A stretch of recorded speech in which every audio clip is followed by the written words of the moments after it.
All right. Good evening, good morning to all of you. Hope everyone is doing okay.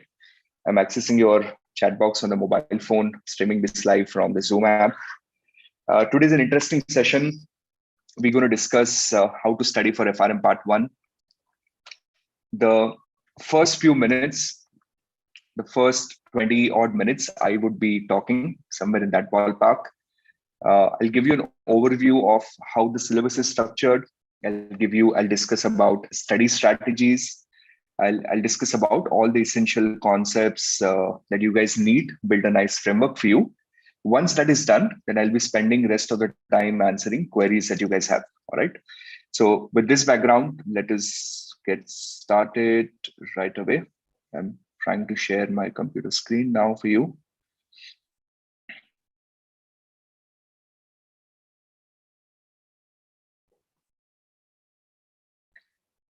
All right. So you should be able to see the screen now. Let's start right away. Here's the first piece. Let's get ourselves introduced to subjects. Let's get ourselves acquainted with what is an appropriate sequence to follow. So some time on subjects, some time on what sequence of the subject that needs to be followed. Then we'll discuss a little bit about what do you do first? Do you read the GARP material? Do you watch the videos? We'll have some discussion on the how-to component. Then I'll spend some time on how much is the time commitment required, what kind of time expectations are required, how to manage with a full-time job. Right? So we'll discuss all those time-related queries. And then towards the end, we'll have discussion on Q&A. So whatever queries you have, I'll try and answer them as well. Let's start with the subject first, subject and the sequence. So I've prepared this study planner for you. So I'll be sharing this file on the description box a little later once the video is uploaded. So you should be able to download this.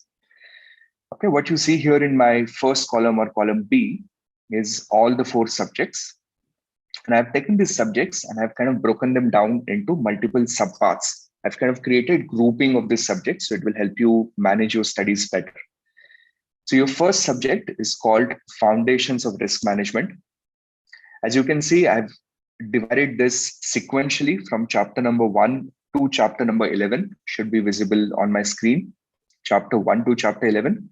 I've divided them into 3 blocks, right? So here's your first block, which is mostly theory. Then second block, which is chapter 5 and 6, which is on portfolio management. And then the third block, which is again theory, right? So that's your first subject. The weight of this subject is 20%, Foundation of Risk Management. This subject essentially gives you, it discusses about enterprise risk management. It discusses about the previous, disasters that have happened in financial markets. Obviously, there's a discussion on 2008, but there's also discussion about, all the cases of rogue trading and, stuff like that. And then there is some calculation here on the portfolio management front. So that's your subject number 1, Foundations of Risk Management. Then the second subject, another 20% of the weight, it's called quantitative analysis. It's a subject that a lot of candidates fear of when they get into FRM exams, for some reason, but I will give you some strategies in terms of how to deal with this subject as well. I've broken this quant into 2 parts. The first part is basics, more like a background material that you need. And the second part is regression, time series, and volatility, 20% of your syllabus. Then the third subject is financial markets and products, higher weightage. This is about 30% of your total syllabus. We have theory here, the first 3 readings. Then we have a ton of readings on derivatives. So I've classified them based on the products. So a lot of derivative coverage, originally from the John Hull book, but now GARP has published their own books and discuss about that in a bit. Then a few readings on fixed income product, bonds, and then duration and stuff like that. And then again, one more reading on derivative. So financial markets and products gets broken down into these 4 separate boxes, theory, derivative, fixed income, derivative. And then finally, we have valuation and risk model, which is broken down again into 4 sections: value at risk and volatility, theory, fixed income, and derivatives. Okay, so that's roughly how your subject is broken down. Now, the sequence that I recommend you to study is somewhat like this. If you're following the life school program, anyways, this is sorted for you. You don't need to worry about it. But if you're doing it on your own, I think this will come in extremely handy. So let me kind of write down some sort of a sequence for you here. You can start with book 1. Okay, just make sure you have a basic understanding of derivatives and value at risk. So feel free to do FinTree Level 0 program. It's a free of cost program that will help you cover all the basics which are necessary. But this is a good point. You can start here. So you can do this as 1. You can do this as 2. So you kind of knock off all the theory in one go, and then you go to portfolio management readings. You can do this as 3. Okay, so in terms of different blocks categorization, start with theory. It's easy. It's fun to get started. Then do theory again, and then go to portfolio management in book 1. Then after this, I recommend you to not jump on quant right away. Okay, so rather, maybe a more appropriate strategy would be to jump on financial markets and products, and again start with theory here, right? So we've done 1, 2, 3. So this theory is 4. The financial markets and products theory, this becomes 4. Derivatives becomes 5. Once you start derivatives here, then you finish all the derivatives sequentially, which means you do swaps, which is the last block of derivatives here, which is 6. Then you go to valuation and risk model, and then you knock off derivative component here, because this chapter 14, 15, 16 is very tightly integrated with some of the option readings that we have here, right? So it makes sense that once you start with derivatives, you finish all the derivatives. So this becomes 7. So in terms of sequencing your subject, first you do book 1, then you go to book 3, and you do it in 4, 5, 6, and then you do this as 7. Once this is done, right? Once derivatives is out of the way, then you go and start doing the fixed income sections. Now, fixed income is divided again into 2 parts. So this becomes 8, which is in financial markets and products. And then again, you have fixed income and valuation and risk model. It makes a lot of sense to do all the fixed income readings together, right? So therefore, you do 8 here, you do, let me just call this as 9. So sequentially, you want to go here, you want to go on 9. Then more or less the difficult chunks are done for you. Then you go to this theory of the valuation and risk model. So you can do this in 10. You can do volatility in 11. And big chunk of your syllabus is over. Remember, book 3, how much percent? 60%. Book 3, 30%. Book 4, 30%. So 60% syllabus done, plus foundation done. Then you come to quant, and then you try to knock off the quant towards the end. So we'll call this as 12, and we'll call this as 13. Right? So this is a sequence in which you can approach the FRM curriculum. I think it's a more organic way of approaching rather than simply going in a sequential fashion of book 1, book 2, book 3. Your learning would be much more enjoyable in this particular way. So that hopefully gives you some idea on subjects, some idea on sequence. Let's talk a little bit about how to study for FRM Part 1, right? What is it that you need to do? So understand this, the last 3 to 4 exams on FRM Part 1, they've been quite challenging. The feedback of the candidates has been that the questions are, at least some questions on the exam are written at practitioner level, right? So the guys who are working on, building, writing codes for HFT trades on derivatives are probably the type of people who are writing your questions, which means the focus of your studies right from day 1 when you start your preparation has to be very heavily on concept building, right? So that's the first pillar of your learning. And once your concept building is done, Then you need to spend a lot of time on practicing. Correct? So you want to keep on practicing questions and keep on refining, your mistakes and learning the small nuances. And once practicing is done, then you want to keep on revising it, because it's a really, really huge syllabus. So obviously one challenge we'll have is, uh, you know, 1 week before the exam, 1 week before the exam, you would be like, what do I revise now? Do I revise this? Do I revise that? So वहां पे बहुत tension आएगा, right? You would really be stressed. So you have to keep on revising. So my how-to strategy is broken down into 3 parts. Learn,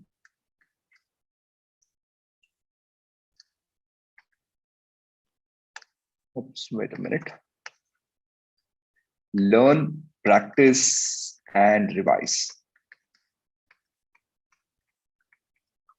Learn, practice, and revise. So you break down your learning into these 3 sections. Now, how do you learn?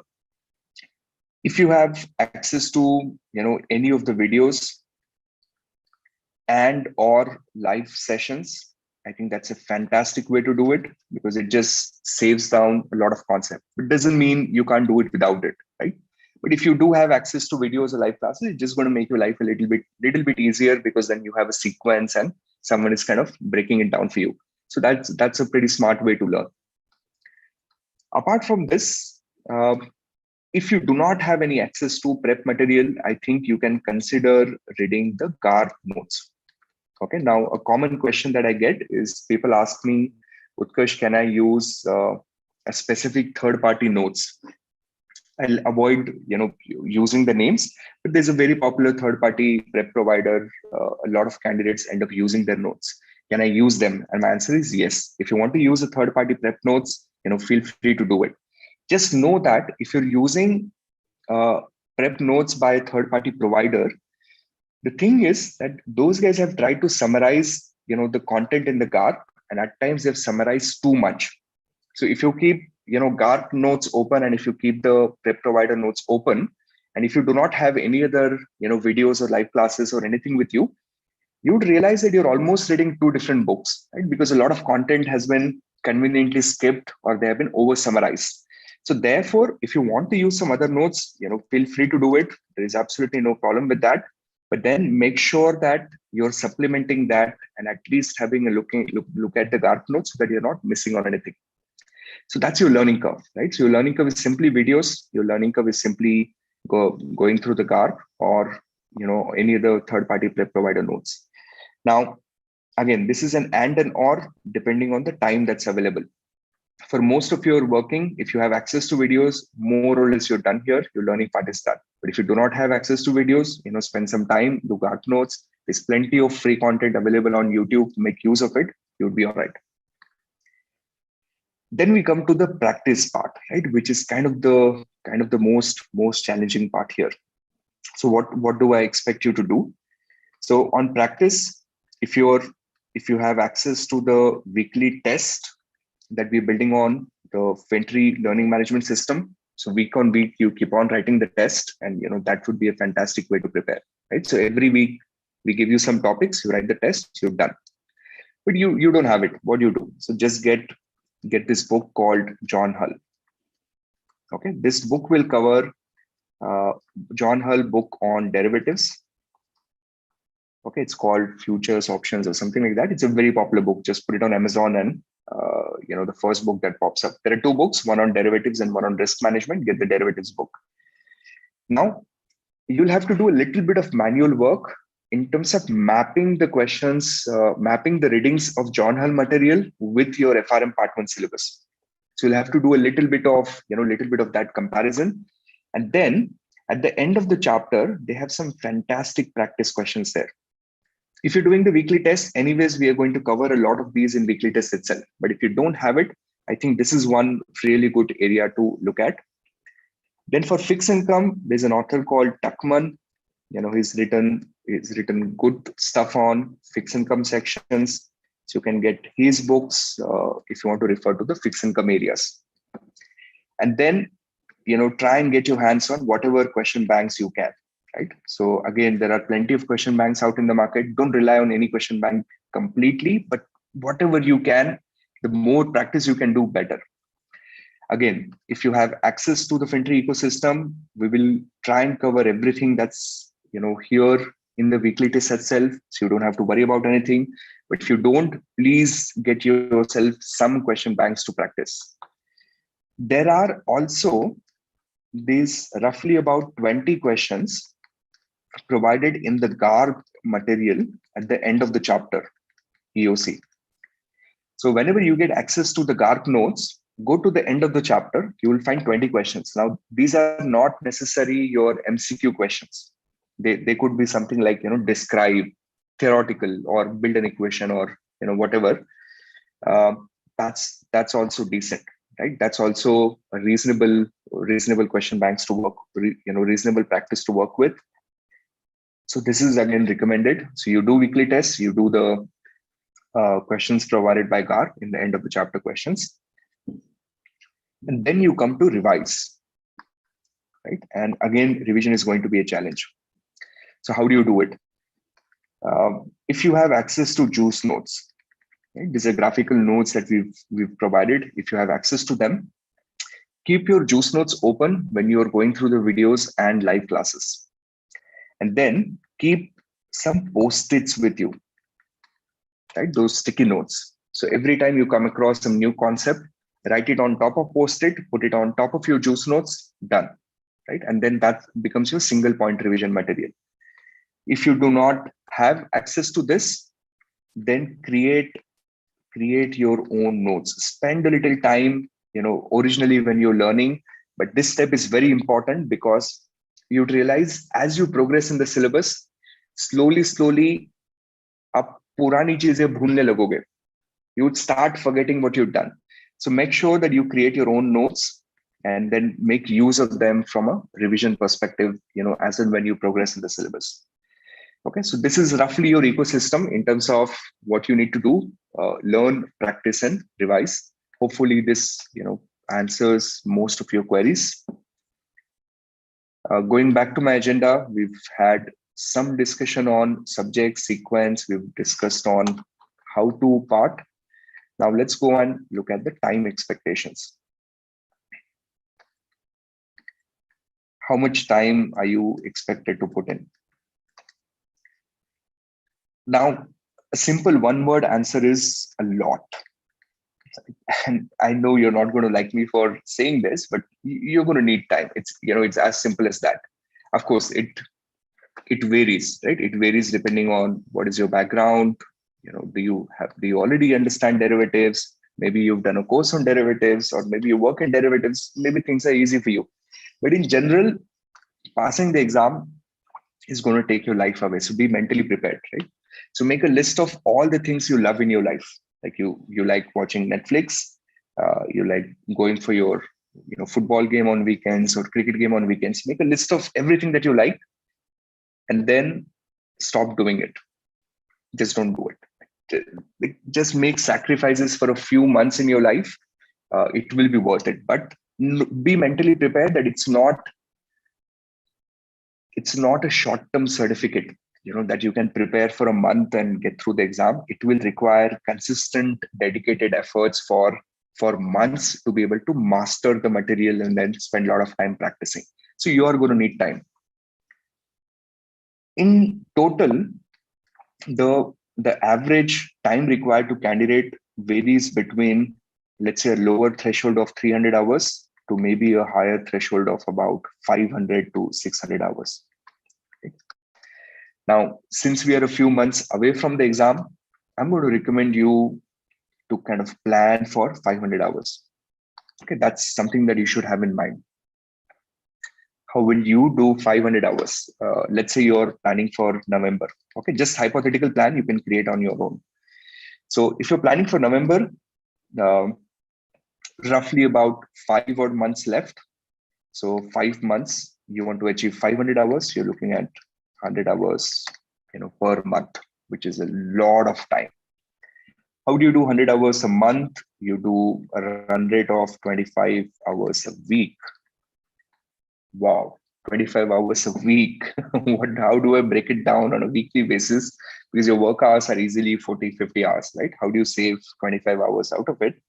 So you do 2 hours daily on weekdays at minimum. I'm giving you minimum time.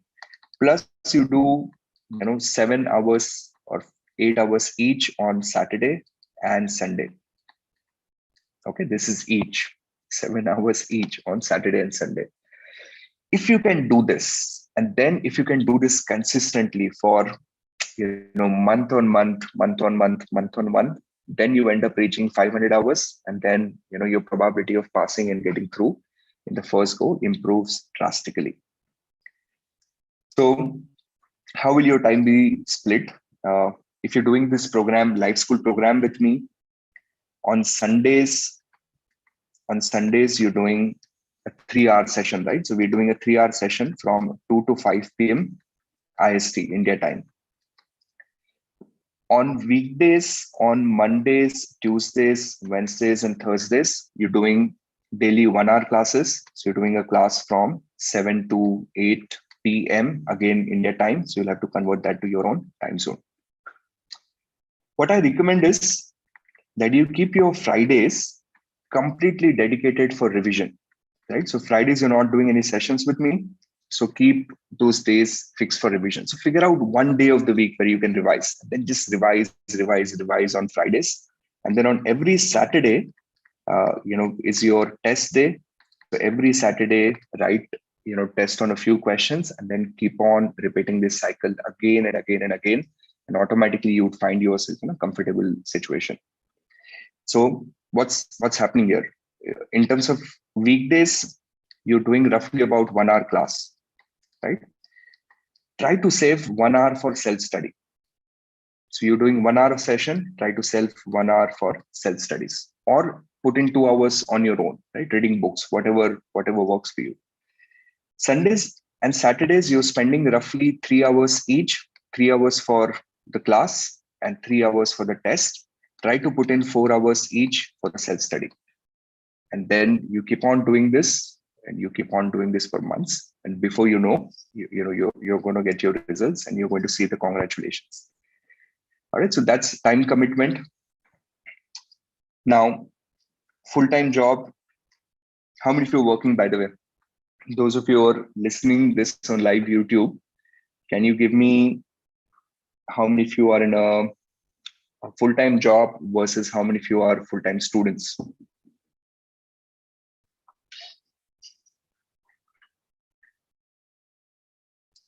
Full-time job versus full-time students. What's the composition here?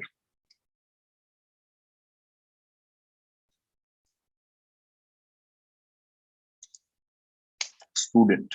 Okay. Abhishek is a student. Now, let's assume we have a lot of students attending this. That's good. You guys should be doing this like 12 hours a day. But obviously many of you are working, right? Full-time job. See, if you're a student, your life is easy. Just be aggressive, study as much as you can, more or less you're sorted. But if you have a full-time job and then you're trying to pull off FRM Part I in a few months, it's going to be a challenge, right? It's not going to be easy. Let me give you a heads up on that. But it's going to be a very rewarding journey.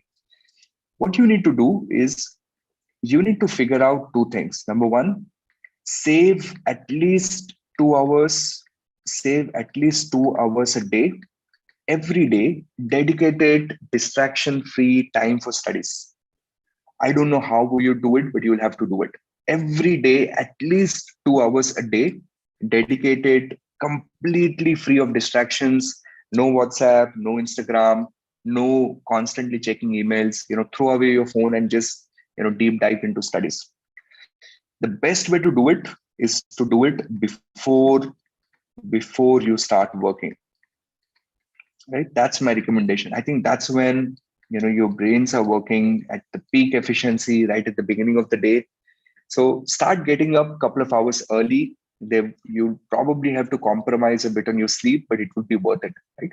So if you have, let's say if you start your office at 10 o'clock in the morning, maybe study between 7 to 9. Right? So figure out how you can save those 2 hours. And then the second tip that I have for you is steal time.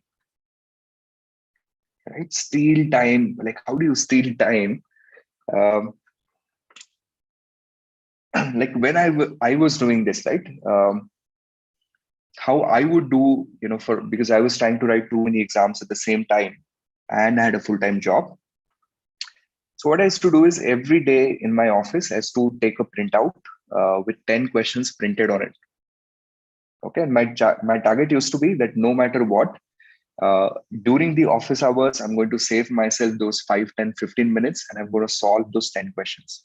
And it doesn't sound a lot, but if your exam is 200 days away, 200 days into 10 questions each, that's 2000 questions, right? That's a lot of time.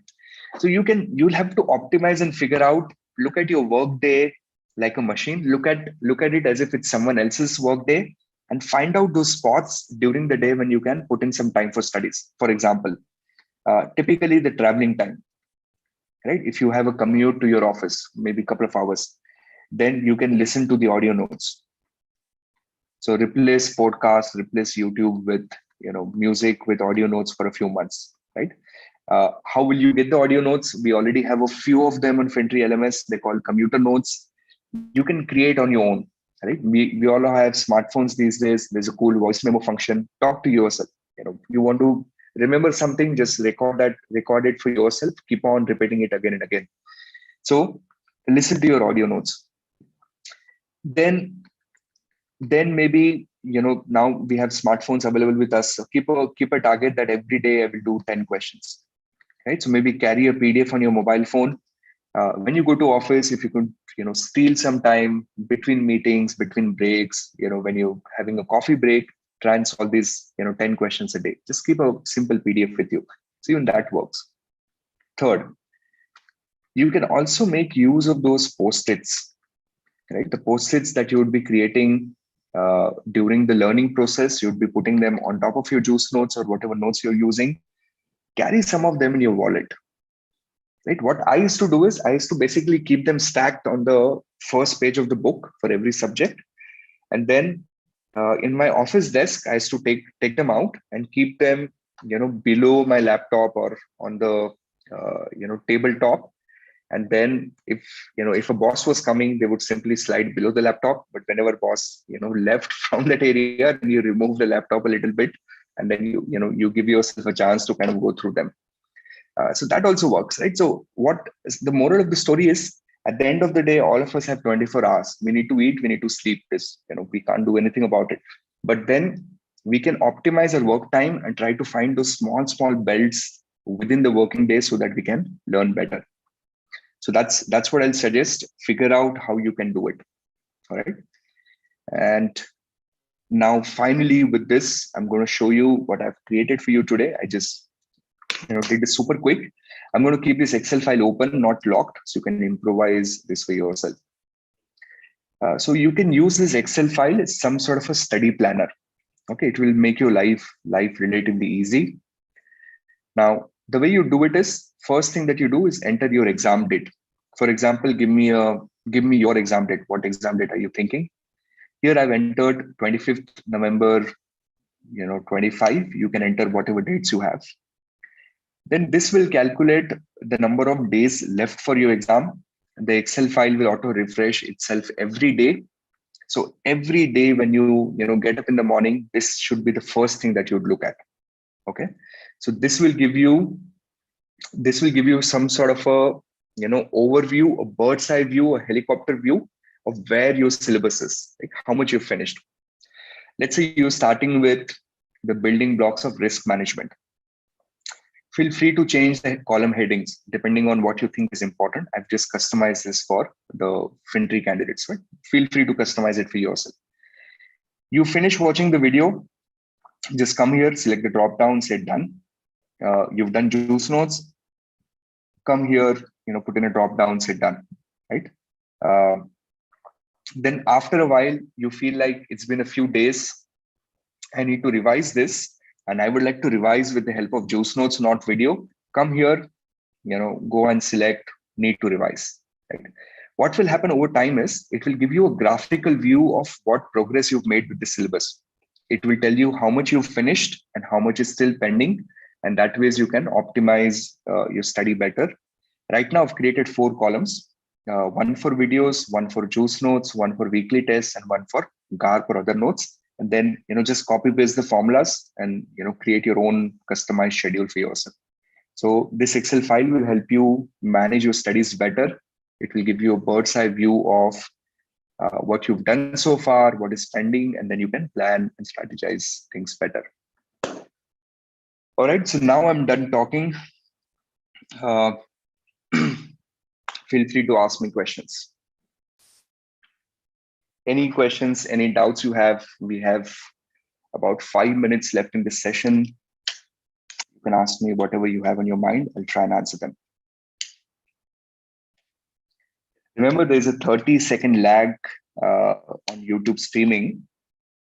So there will be a little bit of delay in my answer reaching to you. My material is not FRM, but a small part of it. I would like private classes. Okay, Taif, I think just reach out to support team.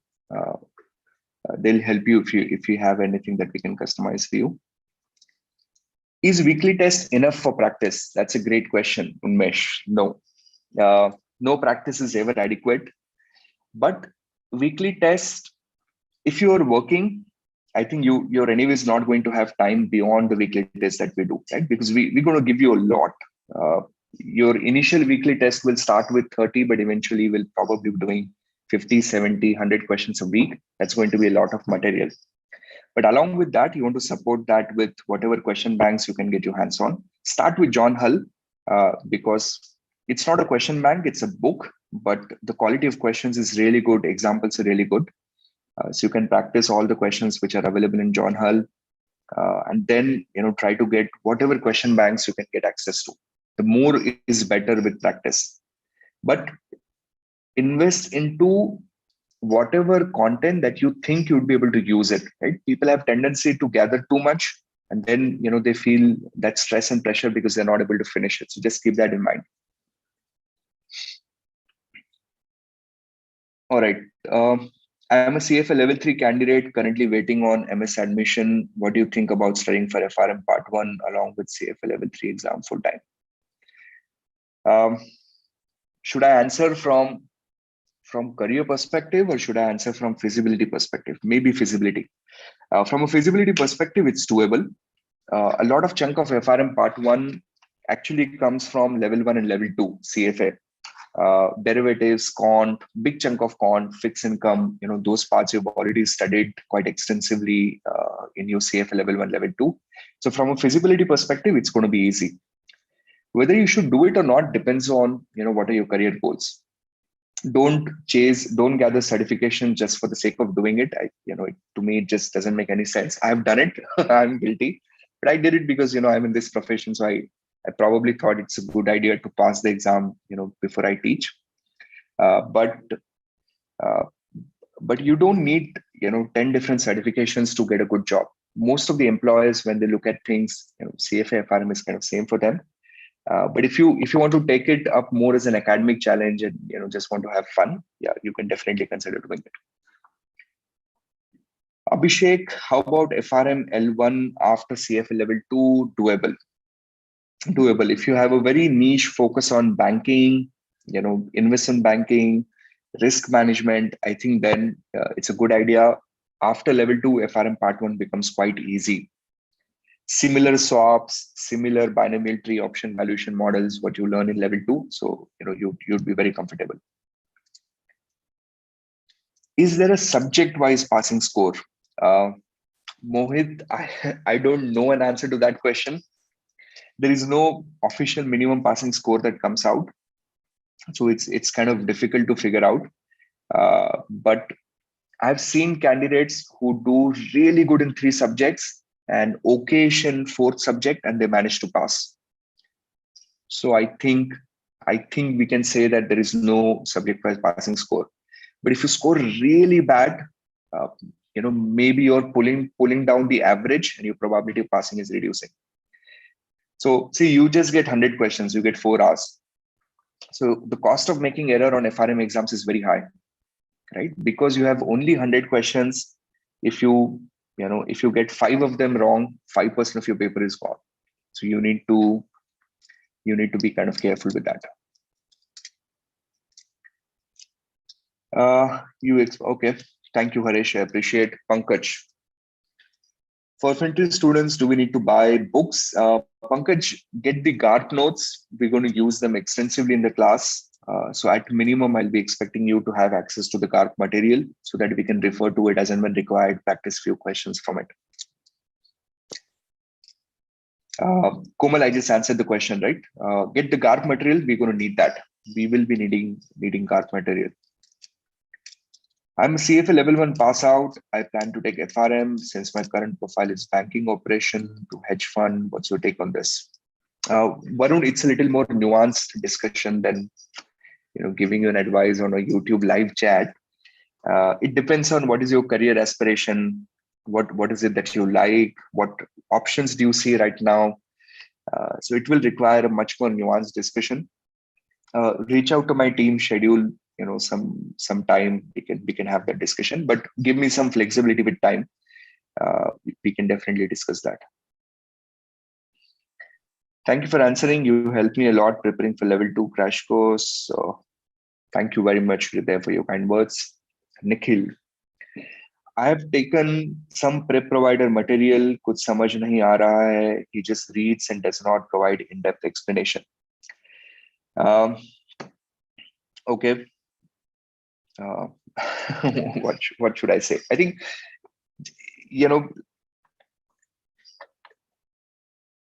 I don't have anything to say. I don't know what should I say about it.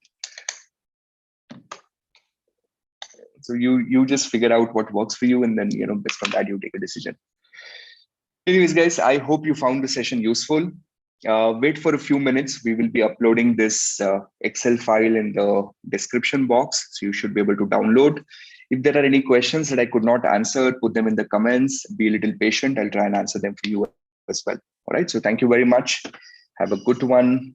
I will see you soon.